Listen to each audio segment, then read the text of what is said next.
넘어가 보겠습니다.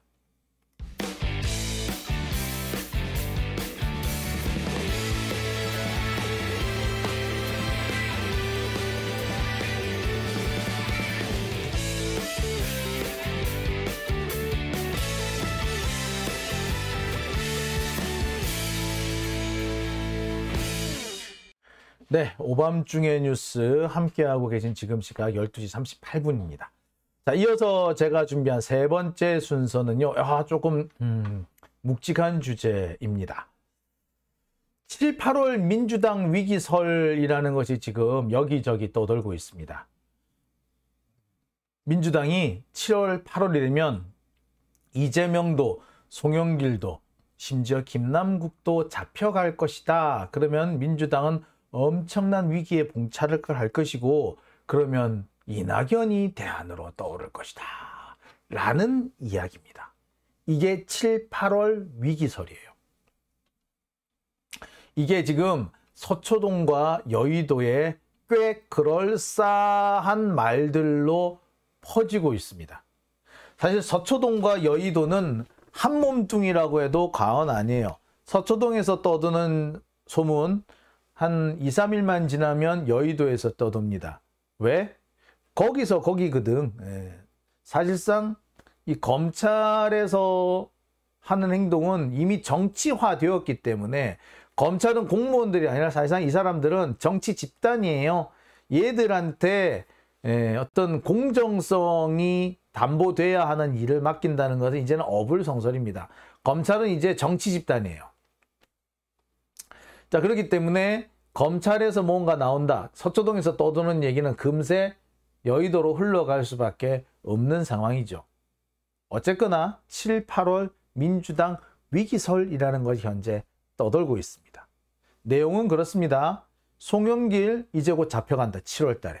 그 조금 있으면 이재명 다시 영장이 들어갈 것이다. 그러면 또 체포동의안 한번 또 붙을 거다. 자, 그리고 그 뒤이어서 김남국 다시 검찰 소환 받을 거다.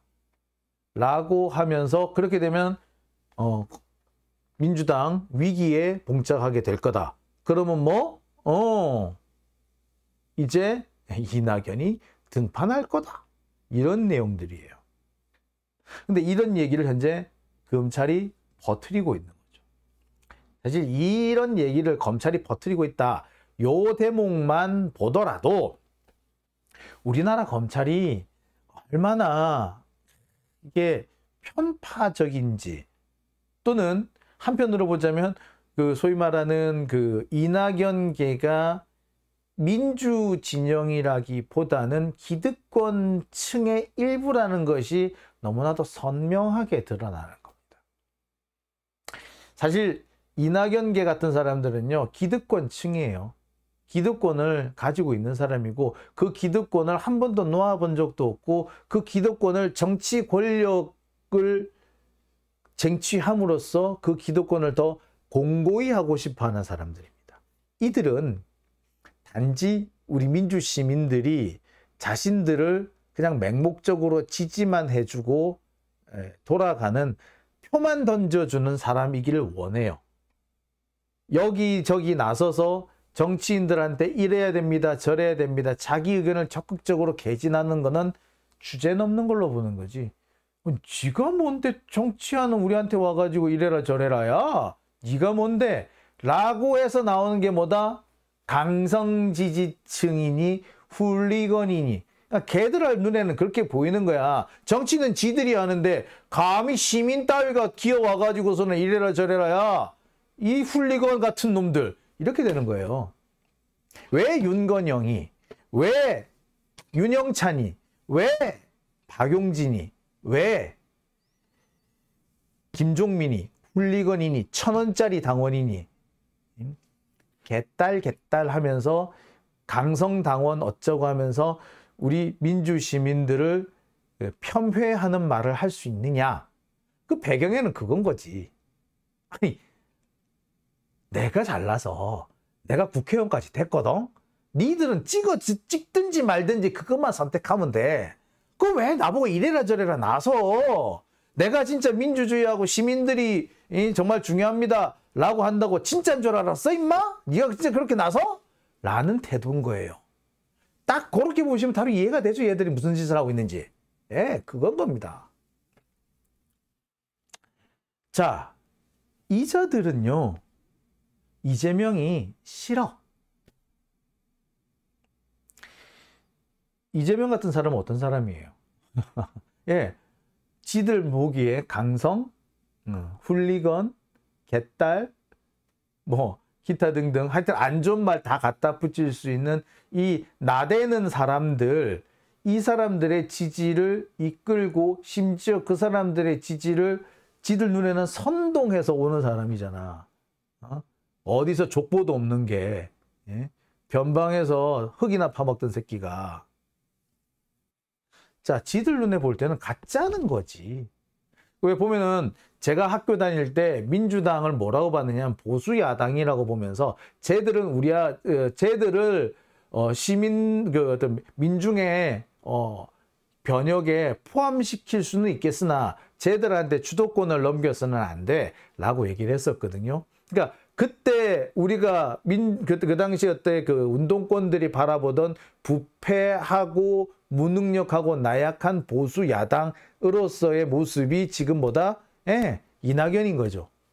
그리고 그 당시에 이제 진짜 민중 세력이라고 해서 민중의 정치와 민중 세력의 정치화를 통해서 그 정치권에 진입했던 많은 사람들은 사실 이 사람들이 진보 정당을 들어갔어야 되는데 진보 정당이 아니라 민주당 내에서 일종의 좌파 블록을 만든 게 된 거예요.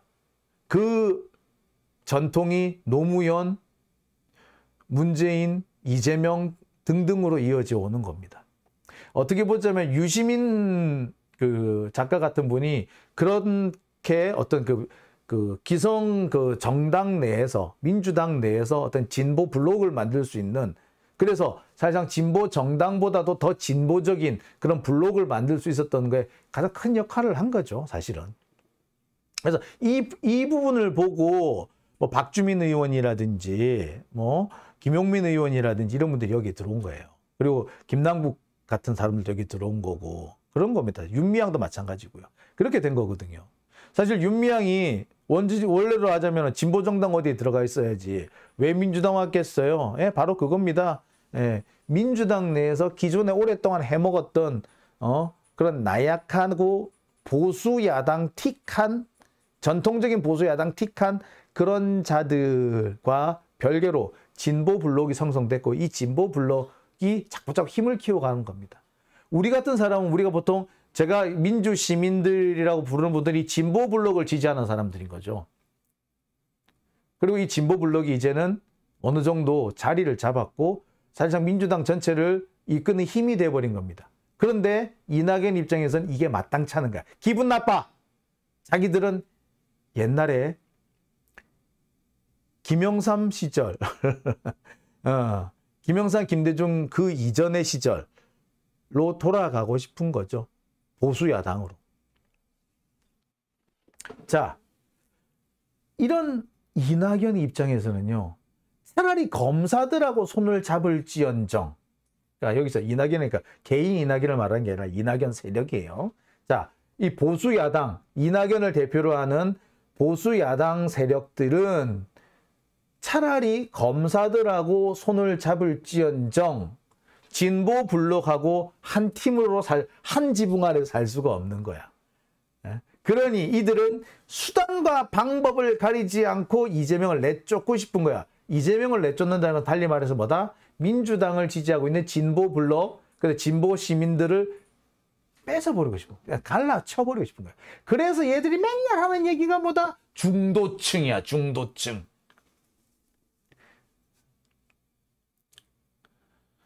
우리는 맨날 도대체 중도가 어디 있는데? 중도는 어디 있는 섬이고 역풍은 어디서 불어오는 바람인데? 라고 하지만 걔네들은 그게 실존한다고 느끼는 이유가 거기 있는 거예요.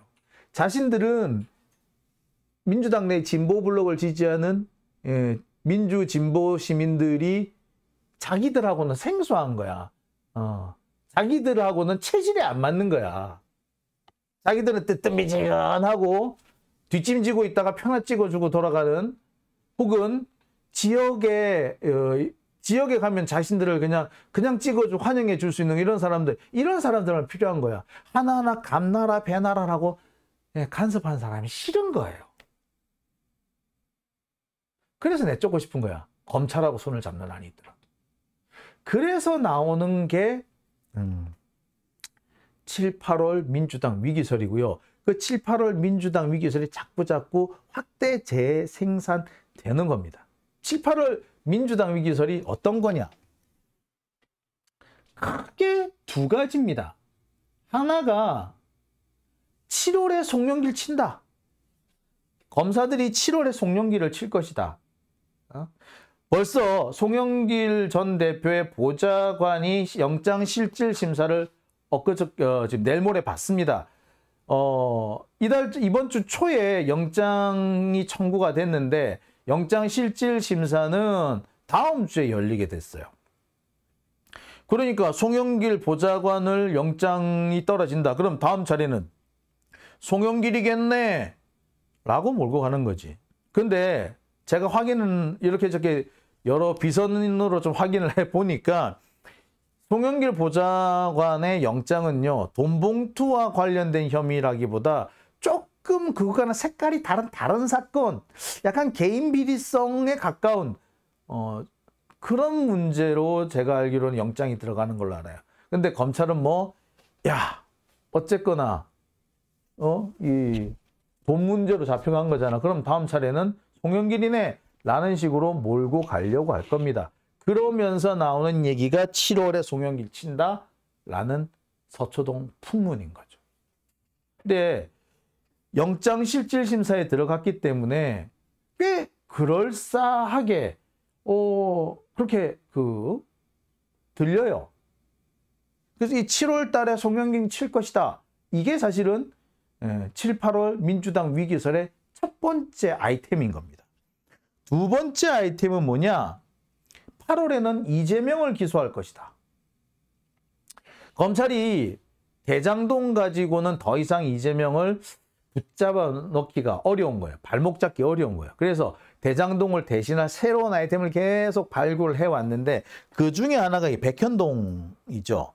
그리고 이 정자동 호텔 건, 그 다음에 이어서 나오는 것이 권순일 건, 요 세 가지인 거예요.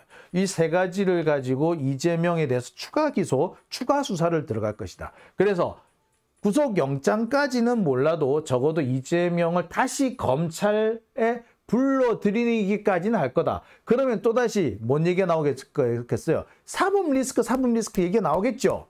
그럼 사법 리스크 얘기가 나오면은, 야, 너 사법 리스크 있으니까 너 그만둬. 이제 좀 나가. 그러면서 이낙연을 끌어넣겠다는 거겠지.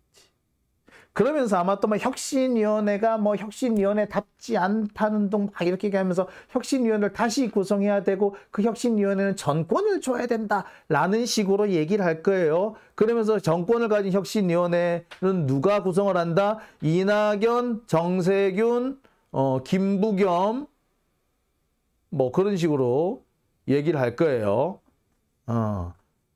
즉 그 다음에 국회의장 했던 박병석, 이런 사람들이 구성을 하고 그걸 가지고 이재명을 대신해서 차기 총선에 나선다. 이런 식으로 벌 나올 거예요. 차기 총선을 비대위로 가려면요, 8월 달에는 비대위를 구성해야 돼. 만약에 10월이 넘어가잖아요. 그러면 사실은 비대위를 구성한다고 하더라도 이재명 체제 하에서 총선을 치르는 거나 다름없어요. 그러니까 얘네들은 8월 달에 이재명을 내쫓아야 되는 거야. 그러려면 8월 달에 검찰이 이재명을 추가 기소를 해줘야 돼. 그러려니까 대장동 가지고는 안 되겠고 백현동, 정자동 또는 권순일 이런 걸로 해가지고 새롭게 이재명을 괴롭혀야 되겠다. 근데 그게 언제 나온다? 8월 달에. 자, 그러면 7월에 송영길, 8월에 이재명이면 되겠네. 제가 볼 때는 그렇습니다. 백현동으로 영장 치고 동시에 이어서 권순일 건을 당시 언론 플레이로 막 들어갈 거예요. 이렇게. 그러면은 말 그대로 이재명 대표는 사면 초과에 몰리는 양상이 될 겁니다. 그러면은 또 설훈이 나서면서 그러겠지. 사법 리스크 어쩌고 저쩌고 하면서 사법 리스크 있으니까 나가야 된다. 네. 제 얘기 틀리는지 보세요. 사법 리스크 운운하면서 그러니까 당 대표가 사법 리스크에 얽매여 있으니까 혁신이 잘 안 되고 혁신위도 엉터리로 만들었지 않냐. 혁신위를 바꾸고 이 혁신위가 전권을 갖도록 해야 된다. 그러려면은 혁신위를 진짜 빵빵한 인사들로 하자. 그래 전직 국무총리, 국회의장, 그래서 정세균, 이낙연, 김부겸, 박병석 이런 사람들로 구성한다. 뭐 이런 식으로 몰고 가는 거예요. 그렇게 갈 거예요. 제 얘기 나중에 한번 보세요. 자, 이 백현동에 대해서 잘 모르시는 분들이 계실 것 같은데, 이 백현동 같은 경우는 지금 이 백현동에 아시다시피 그때 그 정부가 가지고 있던 보건사회연구원이었나요? 정부 연구기관이 있던 그 자리를 아파트 단지로 바꾸는 그런 사업이었잖아요. 자, 그 백현동 사업을 하면서 성남시는 이걸 좀 천천히 하려고 했는데 중앙정부가 빨리 하라고 자꾸 압박을 넣었죠. 그것 때문에 이재명 대표가 중앙정부, 이 박근혜 정부로부터 사실상 협박을 받았다라고 하는 바람에 지금 선거법 위반으로 지금 재판을 받고 있어요. 동시에 또 뭐도 되고 있느냐면 그 당시 사업을 이 정바울 씨가 이 사업을 했는데 이 정바울 씨가 이재명 대표하고 뭐 연관이 있다. 뭐 이런 식으로 연결되면은 뭐 이재명 대표 측근하고 뭐 관련이 있다더라. 라는 식의 이런 카더라 통신을 이렇게 지금 사실 검찰 수사로 바꾼 사건이에요. 근데 이 정바울이라는 사람이 지금 현재 구속은 돼 있는데 문제는 이 백현동 개발과 관련해 가지고 백현동 개발 사업을 사업권을 따는 것과 관련해서 뇌물을 줬다든지 의혹이 있다든지 비리가 있다든지 이걸로 해서 기소된 게 아니라 그와 상관없는 개인 비리. 이 사람이 회사 돈 400억을 횡령했어요. 그걸로 지금 구속돼 있는 거예요. 근데 이게 문제가 뭐냐면요. 검찰이 항상 이렇게 별건으로 구속을 해놓고 너 풀어줄 테니까 이재명 거 풀어. 이런 식으로 했단 말이에요. 유동규도 똑같거든. 유동규도 개인 비리로 잡아놓고 야 네가 받은 돈 조금만 이재명 줬다고 해. 그럼 우리가 나머지 다 털어줄게. 라고 한 거거든요. 이 사람들도 마찬가지지. 네가 가져갔다는 400억 중에 일부만 이재명 줬다고 해. 그럼 돼. 해줄 거지. 요렇게 하려는 거죠. 근데 검찰은 이게 조만간 결론이 나올 거라는 식으로 지금 소문을 퍼뜨리고 있어요. 뭐 얼마나 될지 보자고. 그러니까 이 정바울이라는 사람은 사실상 제2의 유동규를 만들겠다라는 게 이 검찰의 의도였던 거예요. 근데 이게 지금 어느 정도 진전이 있다는 식으로 지금 퍼뜨리고 있어. 그러니까 8월 위기설 이렇게 얘기를 하는 거예요. 그 다음에 또 얘기한 것이 권순일이죠. 이 권순일 같은 경우에는 원래 김만배하고 되게 가까워가지고 김만배가 권순일을 통해 가지고 이재명의 무죄, 선거법 무죄를 이끌어내줬다. 뭐 이런 식으로 지금 시나리오를 짜고 있는 거예요. 이거는 제가 몇 번 말씀드렸습니다만 조선일보가 짜놓은 그림이거든요. 그러니까 요거 사실은 웬만한 적어도 합리적인 이성을 가진 사람이면 이 얘기가 말 같지가 않지. 사실 택도 안 되는 소리인데 이거 조선일보가 계속 그림을 짜놓고 지속적으로 이 보도를 냈어요. 최근에는 중앙일보까지 여기에 동참을 합디다. 제가 내일 정도 제가 준비하고 있는 것 중에 하나가 중앙일보가 사실 지난 총선 때, 지난 2020년 총선 때 선거에 개입했다라는 의혹이 있어요.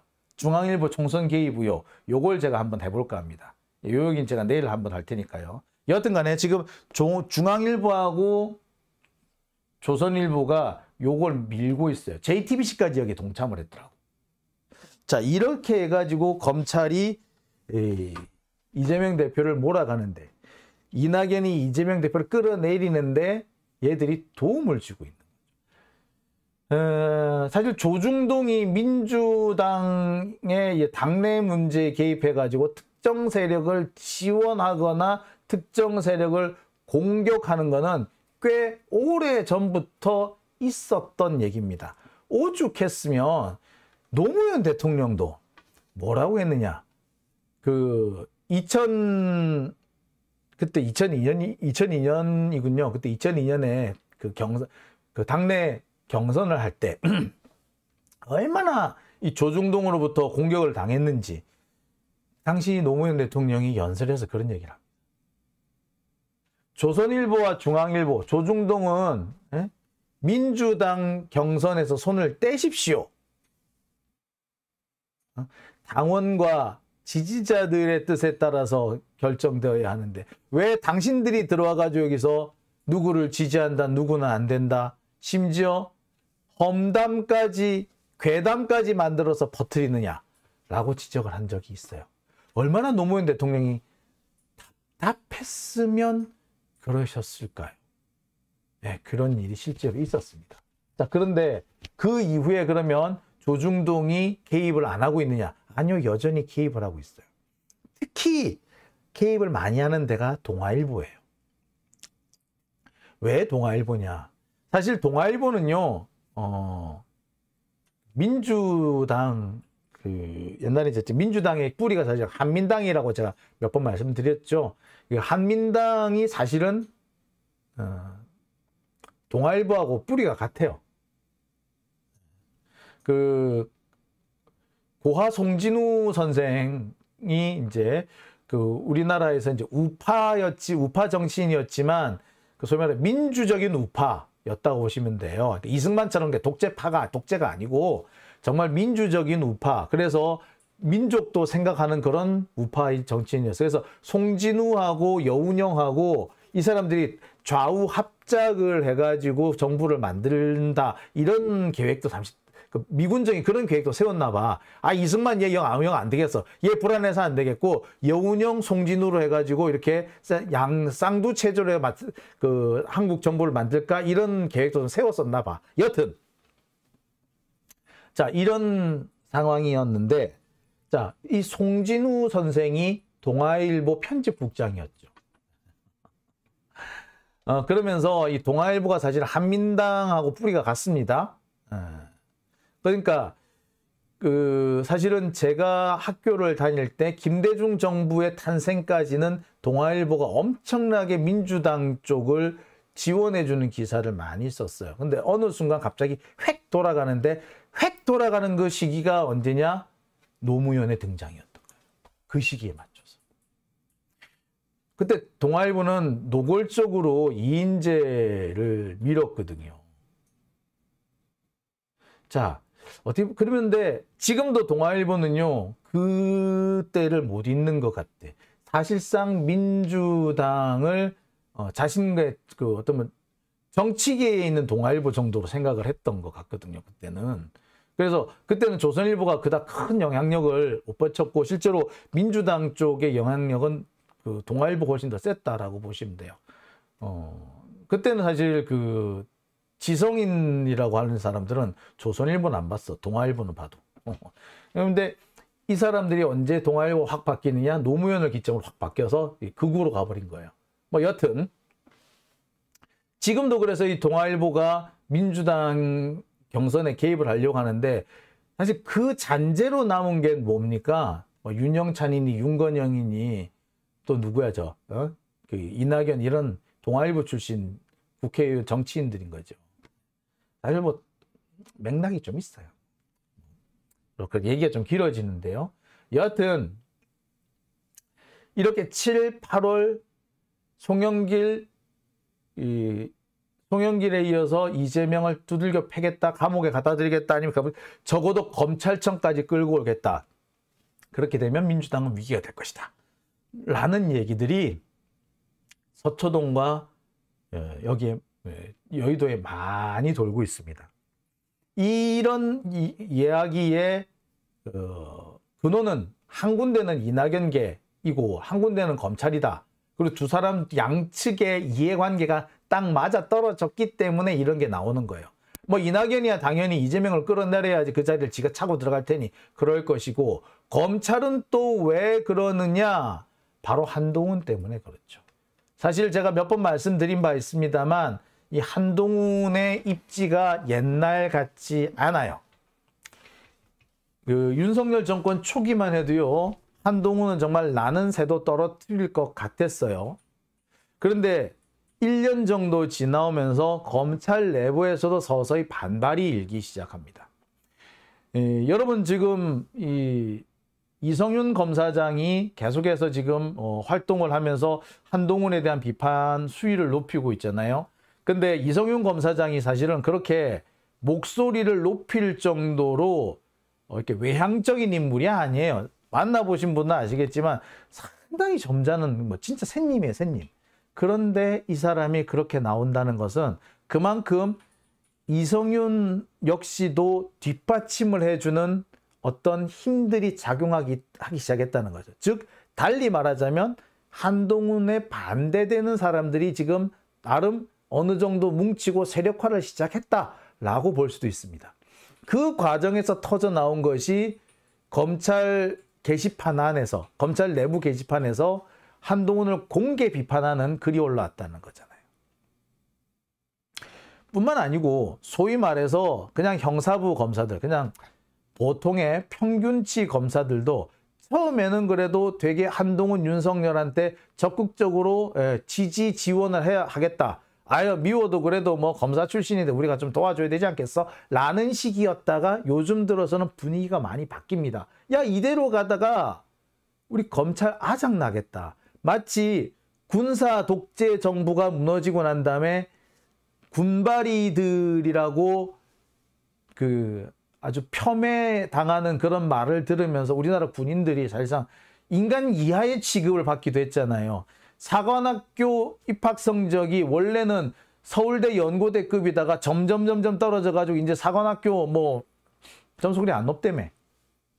뭐 요새는 공무원이라서 좀 높다 그러긴 한데 여하튼 이렇게 쭉 떨어졌잖아요. 한참 제가 대학 들어갈 말만 해도요. 그 반에서 인문계 고등학교에서 반에서 한 중간 정도치만 해도 그 육군사관학교나 육해공 사관학교를 갈 수 있었어요. 그 당시에 이제 우리가 340점 만점이었는데 해군사관학교 커트라인이 235점, 육군사관학교가 250점 그랬거든요. 그 정도면 뭐 반에서 한 5, 6등? 그러니까 우리가 그때 우리 학교, 제가 다니던 학교가 한 반에 45명이었고 그 45명, 30명 정도가 대학을 갔는데 그 중에 한 절반 정도, 그러니까 반에서 한 15등 안쪽으로만 들어오면 사관학교 갈 수 있다고 그랬단 말이에요. 원래는 반에서 1, 2등 해야 가던 애들께서. 그 정도로 이렇게 쭉쭉쭉쭉 떨어졌어요. 그 이유가 뭐다? 군사 정권의 군사 정권이 무너지고 난 다음에 일어난 군인에 대한 그 멸시, 그게 시작이었던 거예요. 마찬가지로 검찰 정권이 무너지고 나면은 그 다음에 닥쳐올 것은 검찰에 대한 멸시, 사회적 비난이 될 것이다. 이는 검찰이 존립을 걱정해야 되는 상황에까지 이를 것이다. 그런 얘기들이 막 나와요. 이제 막. 자, 검찰도 지금 내부에서 이제 문제가 생기고 있는 거죠. 게다가 한동훈은 지금 탄핵을 해야 한다. 한동훈 탄핵을 해야 된다라는 그런 의견이 많아요. 한동훈 탄핵을 추진하는 제법도 상당히 좀 힘을 좀 최근 받기 시작했다 그러잖아요. 즉 뭐다? 한동훈 입장에서는 내우외환이에요. 요거를 돌파하기 위해서는 어떻게 해야 돼? 뭔가 획기적인 화끈한 뭔가가 필요해. 뭐겠어? 송영길, 이재명을 제물로 삼겠다는 거예요. 그런 면에서 보자면 이낙연과 한동훈의 이해관계가 딱 맞아 떨어진 거죠. 그래서 이 두 세력이 맞아 떨어진 이해가 바로 민주당 7, 8월 위기설로 나타나고 있는 겁니다. 그 소문으로 이어지고 있는 거죠. 자, 그렇다면 우리는 어떻게 해야 하느냐? 여러분 우리 어떻게 해야 될까요? 제가 볼 때 간단해요. 분명히 조금 있으면 이것을 본격적으로 언론에서 프레임을 걸어가지고 써먹으려고 들 겁니다. 여기에 우리가 부안해동하면 안 되겠죠? 그리고 이제부터는 가만히 있는 게 아니라 맞서 싸워야 합니다. 뭐라고 맞서 싸우냐? 예. 저들이 프레임을 끌고 들어오면요. 우리는 다른 프레임으로 갖고 맞서 싸워야 되는 거예요. 쟤들이 괴담 프레임으로 들고 나온다? 그럼 우리는 친일 프레임으로 나가는 거예요. 예. 자, 지들이 그 안보 프레임, 반국가 프레임을 갖고 나온다? 그럼 우리는 부동시 프레임으로 들고 나가는 거야. 부동시가 반국가 좋아하고 있네, 씨. 그렇게 국가를 사랑하는 사람이 군대를 안 갔냐? 라고 말해요. 당구는 500 친다며. 당구 500 치면은 총 쏘고 왔다.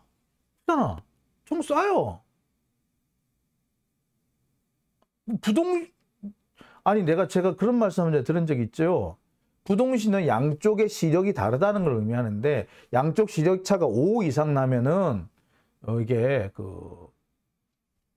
부동시라고 한답니다. 저 5에서 6 정도 차이가 나요. 지금은 한쪽 눈이 좀 좋던 한쪽 눈이 시력이 같이 나빠져 별 차이가 안 나는데, 한참 때는요, 한쪽 눈은 0.3인가 그랬고, 한쪽 눈은 정상 시력과 거의 차이가 없을 정도로 나왔어요. 예. 그러면 나도 부동시계? 그러니까 저 같은 경우 이렇게 뭐냐면은 안경을 쓰고 있어도 머리가 아플 때가 있어요. 이유 없이 막 머리가 아픈 거예요. 그래서 도대체 왜 머리가 아픈지 모르겠다. 한쪽 눈이 욱신욱신하면서 머리가 아파요. 안과에 가보면은 양쪽 눈이 시력차가 너무 커서 생기는 문제다. 그래서 보통 우리나라에 눈이 두 개라서 둘 다를 다 보는 게 아니고요. 하나는 주로 보는 눈이고 한자는 보조로 보는 눈이랍니다. 그런데 이렇게 주로 보는 눈이 보통 이렇게 시력이 많이 나빠진대요. 자, 주로 보는 눈이 시력이 많이 나빠지는데 문제는 이게 이쪽 눈 주로 많이 보는 눈이 피곤해지면은 보조로 쓰는 눈이 이제 역할을 대신해 줘야 되는데 이 편차가 큰 거야. 시력의 편차가 크면 어떻게 되겠어요? 예. 시신경의 에러를 일으키는 거지. 그렇게 되면 이제 두통으로 온다는 거야. 하여튼 그렇게 복잡한 설명을 하시더라고. 여하튼 간에, 나도 그렇다고. 근데 나 총 잘 쐈어요. 방독면 사격은 잘 안 되더라. 예. 방독면 사격은 진짜 안 되대요. 방독면 사격은 잘 안 되는데, 예. 그냥 눈으로 쏘는 거는 쏴요. 잘 쏴요. 컨디션 좋은 날은 만발도 여러 번 해봤어. 그래서 정훈장교 총 잘 쏘는구나 라고 했었어. 그래서 보통 전투력 측정할 때 정훈장교는 사격을 안 해요. 예, 점수 깎아 먹는다고. 근데 저는 이 정훈장교가 사격 잘하네. 다른 부대에서 안 하는 정훈장교 사격을 하면은 야, 플러스 점수 있지 않을까? 라고 해가지고 사격에 나선 적도 있어요. 예. 스나이퍼 이런 건 아니었고, 무슨 스나이퍼야. 솔직히 군대에서 나 스나이퍼 했다는 얘기는 개구라잖아. 군대 갔다 오신 분 다 아시면 그 정도로 총을 잘 쏠 수는 있으나 스나이퍼라는 보직이 생긴 지 5년 안쪽이에요. 그리고 하여튼 스나이퍼라고 진짜 적용용 소총 주지는 않아요. 그죠? 여하튼 자, 우리는 이렇게 적들이 프레임을 가지고 공격을 해오면 거기를 프레임을 뒤집을 수 있는 새로운 프레임으로 들고 나가야 됩니다. 저들이 사법 리스크 어쩌고 들고 나오면은 예, 정치 탄압으로 들고 나가야 됩니다. 탄압. 예. 경쟁자에 대한 탄압, 정적에 대한 탄압. 여러분 혹시 기억하세요? 예, 우리 진보당 조봉암을 누가 죽입니까? 예, 이승만이 죽이죠. 자, 조봉암이 사실은 아주 위협적인 사람이었거든요. 이승만한테. 그래서 우리는 이재명에 대한 탄압은 조봉암 사법살인이다. 조봉암 사법살인과 이재명의 사법 리스크는 동급이다. 이렇게 밀고 나가자고요. 우리도 하자고요. 예. 많은 아이템들이 있습니다. 뒤집을 수 있는 거 되게 많아요. 이거는 사법살인이다. 조봉암 사법살인이 건 100년 만에 재현됐다라고 하자고요. 그죠? 네. 단마진은요, 베리님, 이게 뭐 단마진 일종의 피부병의 일종이라고 합니다. 그래서 전투복을 못 입는데요. 근데, 글쎄, 전투복? 뭐, 그렇습니다. 자, 오밤중의 뉴스. 제가 뭐 얘기를 하다 보니까 또 핏대를 많이 올렸습니다. 김종신님, 단마진은 황교안만 걸리는 무자운 병입니다. 예, 그렇습니다. 수구레님, 저도 부동신데 저격수 했다고요? 예.